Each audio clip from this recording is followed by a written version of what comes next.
It was late in the night, the kind of night where the streets were quiet, almost too quiet. I had been driving for Uber for a while, mostly late-night shifts to avoid traffic and catch tips from tired passengers. That night, it was just past midnight, and I had dropped off a passenger near the edge of town. The town itself felt asleep, the occasional flicker of a streetlight casting shadows across empty sidewalks. My app pinged almost immediately with a new request. The pickup location was a few minutes away, in front of a small bowling alley tucked into a strip mall. Pretty standard, I thought. The name on the ride said Derek. I accepted and drove over. When I arrived, the parking lot was dimly lit, only a couple of flickering bulbs providing a weak glow. The bowling alley looked closed, its windows dark and empty, but there was a figure standing under one of the lights. A man in a gray hoodie and jeans, hands in his pockets, head down. He looked up briefly as I pulled closer, then stepped back, motionless. "You Derek?" I asked. A slow nod. He opened the door and got into the back seat. The air immediately felt heavier, as if the silence itself was pressing in. I asked him if the destination in the app was correct, and he replied in a calm, almost flat voice, "Yeah, that's right." Something about him felt off. Not drunk, not high, just empty. For the first several minutes, he didn't say anything. I glanced in the rearview mirror, catching his eyes staring past me, not at the street, not at his phone, just at the back of my head. I tried to break the tension. "How's your night going?" He paused. "Just needed to get out of there." "Out of where?" I asked, but he didn't answer. "Doesn't matter," he said, and went silent again. As we drove, the streets grew darker, quieter, more isolated. Trees loomed over the road, and the occasional house had lights off, giving the impression that the world itself was asleep. About 15 minutes in, he suddenly leaned forward. "Actually, pull into that driveway," he said, pointing to a house off the side of the road. The house was dark, abandoned looking, with peeling paint and an overgrown yard. No lights, no cars. My gut twisted in knots. "This is your place?" I asked cautiously. "Just pull in." I hesitated, but obeyed. I parked, put the car in park, and asked if everything was all right. He didn't answer, just got out and walked toward the house, around the side, disappearing from view. My mind raced. Should I drive off? The app still considered the ride active. My instincts screamed something was wrong. I ended the trip manually and started backing out, but before I could, he returned, moving quickly toward the car, face unreadable. He got in. "Take me to the other place." "What other place?" I asked. "Just drive," he said. "I'll tell you." I tried to make him enter the location in the app, but he wouldn't. His eyes fixed on me, cold and unblinking. Eventually, he told me to drive back to where he had been picked up. The rest of the drive was suffocating. His gaze didn't leave the back of my head. Every instinct screamed danger. Every hair on my arms stood on end. When we returned to the strip mall, I parked under the same dim light. He leaned forward. "Ever wonder how you're going to die?" I froze, laughed nervously. "Not something I think about." "I think about it all the time," he said, and got out, leaving the car doors open. He didn't close the door. "You picked the wrong guy tonight," he whispered over his shoulder before walking into the darkness. I sat frozen, my hands gripping the wheel. Later, checking the trip, I saw something impossible. The name Derek had vanished. No profile, no trip history, nothing. It was like the ride never happened. I reported it to Uber. They said the data wasn't available, sometimes happens with app crashes or cancellations. But I know what I saw. I know he got in my car, I know he spoke, and I know he walked away. Every time I drive at night now, every time a ping comes from a quiet street or a lone passenger gets in the back seat, I remember that night. I remember the feeling that something terrible almost happened, or maybe he just wanted to scare someone, but the thought never leaves me. What did he really mean? And was there someone else he had planned to meet that night? It was a warm summer night, and I had just finished a long shift delivering for Uber Eats, exhausted but happy to finally head home. My apartment was on the edge of town, surrounded by empty lots and a few streetlights. I ordered my own dinner as a treat, pizza and soda, and watched TV while waiting for the delivery. The app said my driver was near a white, compact car, and I assumed it would be a quick handoff. When I got the notification that the food was delivered, I rushed to the door. Nothing. I checked around, no bag. Thinking maybe the driver left it at the wrong door, I started to type a message, but before I could, I heard a knock. My neighbor holding the food looked uneasy. "Sorry," he said. "I picked it up because he was looking through your windows." I didn't know what he was doing. I froze. My stomach dropped. The thought of someone outside watching me eat, watching me live, made my skin crawl. I thanked him and took the food inside, trying to convince myself it was just a one-time thing. I ate quickly, cleaned up, locking every door and window before going to bed. Around 2 a.m., I woke to growling from my dog. He was tiny, but his hackles were raised, his teeth bared at the window. I looked outside empty. I tried to calm him, but then the banging started. At first faint, just a thump, then louder, more insistent. My heart raced. I grabbed my phone, whispered to 911. Explaining someone was outside, the operator told me to stay in a safe room, that officers were on the way. I watched from the kitchen as flashes of red and blue appeared. Relief washed over me, but then a sinking feeling hit.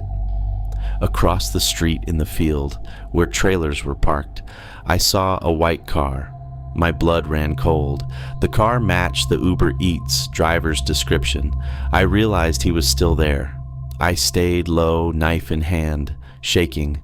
The officers arrived, searched the yard, finding footprints in the wet mud. My neighbor came out to see what was happening. I explained the situation, grateful for his presence. The officers assured us the man had been caught. They said he'd been under surveillance for several similar incidents. Relief didn't come immediately. It took hours for my heart to stop racing, for the adrenaline to fade. The next morning, I couldn't eat. I kept looking out the window, expecting him to be back. I realized how easy it had been to fall into a trap. If I had been careless, if I hadn't locked my doors or noticed the suspicious behavior, it could have been much worse. That's when I decided no more. Uber Eats while I was alone. No more relying on assumptions. No more trusting strangers blindly. Weeks later, I learned other people had similar experiences. The man had been posing as a driver, targeting lone residents. Some were lucky, some weren't. That knowledge haunted me.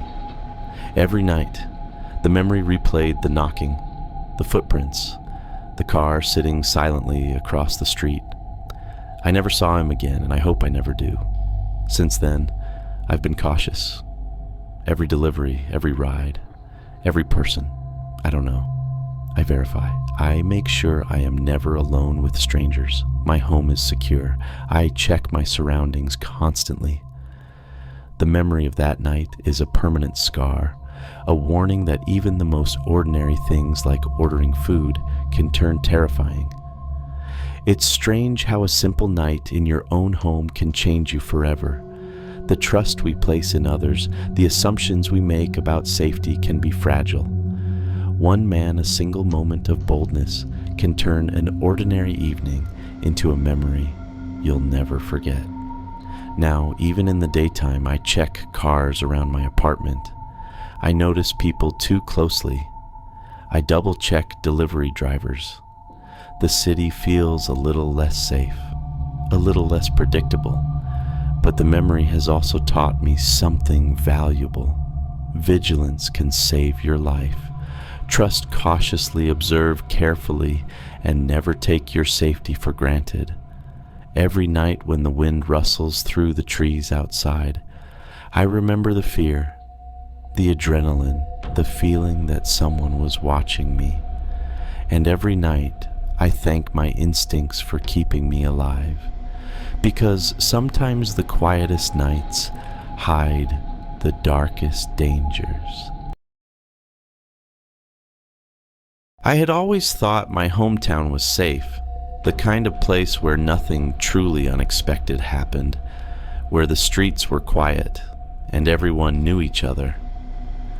That illusion ended one late summer night when I decided to take a walk alone, just to clear my mind after a long day at work.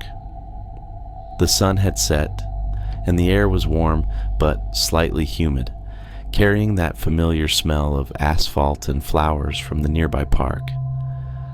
I walked past the usual streets, noticing the closed shops and dimly lit windows, when I saw something strange near the old community center.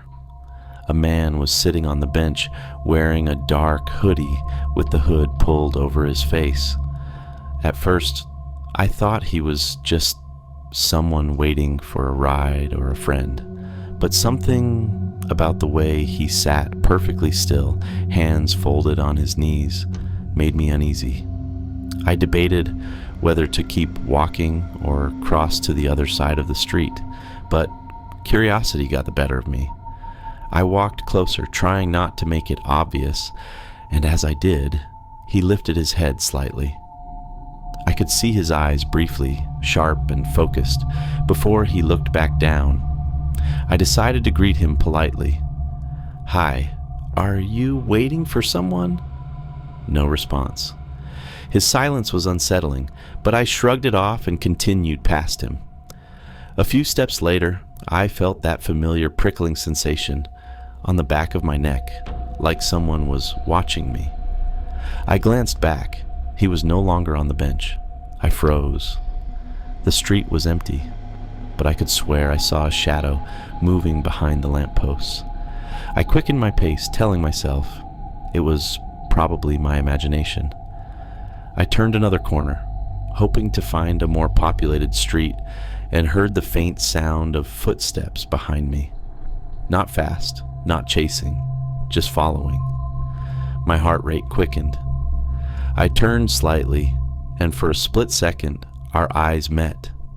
He was wearing the same dark hoodie, but his face was now fully visible, pale and expressionless, almost ghostly. I broke into a run. The footsteps accelerated too, echoing against the empty buildings. I darted into a narrow alley, thinking I could lose him, but it was a dead end. He appeared at the entrance, blocking the way out. I backed up slowly, trying to keep him in sight. "Who are you?" "What do you want?" I yelled, my voice shaking. He didn't answer. Instead, he reached into his pocket and held out a small object that glinted in the faint streetlight. I couldn't see what it was, but instinct told me it wasn't harmless. Desperation took over. I noticed a dumpster behind me and scrambled onto it, then leapt over a low wall into someone's yard. The sound of the object hitting the concrete behind me startled me. He was still there, at the alley entrance, watching. I ran across the yard, hopped over a fence, and finally reached a street with cars parked along the side. I pounded on the first door I saw, hoping for help. A man opened, startled, and I gasped out my story, pointing behind me. He looked, and the street was empty. "I think you lost him," he said. I thanked him, but didn't wait to explain further. I ran all the way home, locked the doors, and sat in my living room shaking. I couldn't make sense of what had happened. No one had seen him follow me, and yet I knew I wasn't imagining it.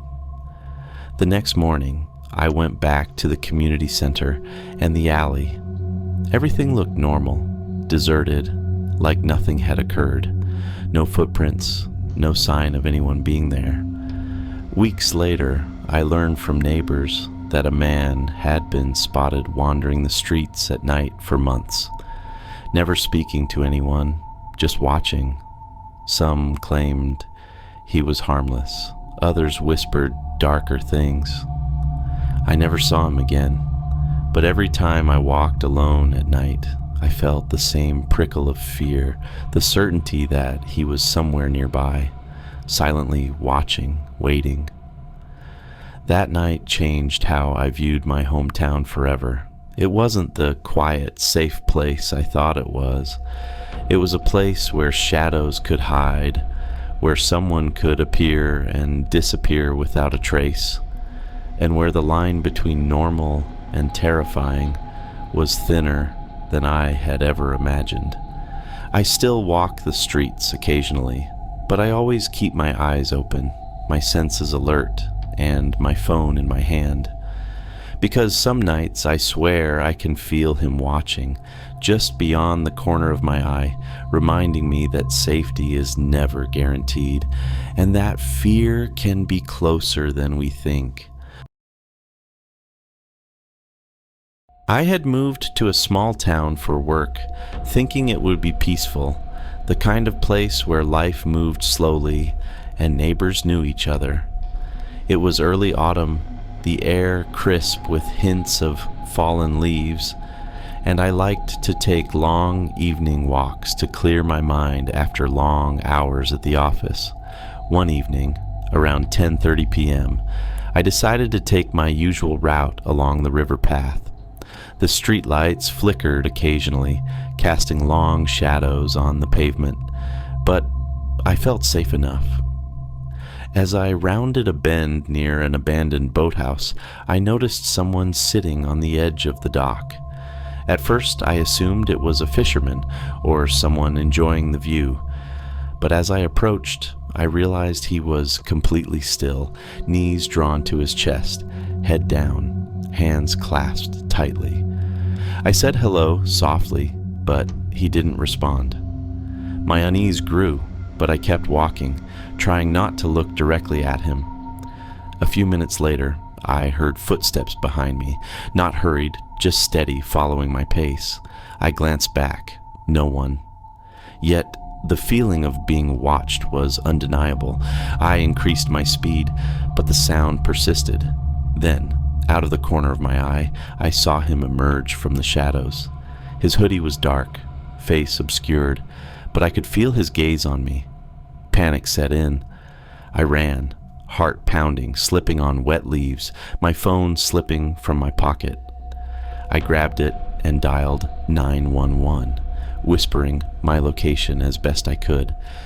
The dispatcher told me to stay on the line and keep moving, but my route was blocked by the boathouse. I turned sharply and ran toward the nearby bridge, hoping for any sign of light or traffic. The footsteps behind me grew louder. I dared a glance back. He was close, silent, gliding almost unnaturally. I reached the bridge and saw a man fixing a railing. I screamed and waved frantically. He turned, saw the figure behind me, and yelled, "Go! Run now!" I didn't hesitate. I sprinted across the bridge, the river below dark and churning, knowing the figure would never follow over the water. Once across, I ducked into an alley, breathing heavily, trying to calm my racing heart. I stayed there for several minutes, eyes darting, but he was gone. I didn't sleep that night. The next day, I returned cautiously to the river path, hoping it had all been a nightmare. Everything was as usual, quiet, calm, but the dock had subtle footprints leading nowhere, and a small piece of dark fabric caught on a nail, fluttering slightly. I picked it up, examined it, and felt a chill run down my spine. Days turned into weeks, and the town felt different. I avoided evening walks, took longer routes home from work, and kept my phone ready. Then, a neighbor mentioned seeing a man in a dark hoodie wandering near the river, always alone, never speaking. I realized I hadn't been imagining it. He had been there before, and he might still be there. Months later, I was out running errands when I passed the boathouse again. I froze, sensing the same presence. My heart sank as I saw him sitting on the dock, head down, just like before. I didn't stop. I didn't look back. I walked briskly home, glancing over my shoulder only once, and he had vanished. That day, I learned something important. Danger doesn't always announce itself, and fear doesn't always come with noise. Sometimes it's in the silence, the stillness, the faint feeling of eyes on you when no one else is around. Even now, I keep my distance from that path, but I remember him every time I hear footsteps behind me in an empty street, every time a shadow lingers where it shouldn't, every time I sense that someone is there, waiting. The town is still peaceful, still quiet, but I know better. I know that beneath the calm, there is always something watching, always something that reminds you that the world is bigger than your sense of safety, and that fear can appear where you least expect it. I carry that lesson with me now, every day, every evening, aware that some encounters leave a mark, not just on your memory, but on the way you move through life, the way you watch your surroundings, the way you trust or don't trust the shadows in your path.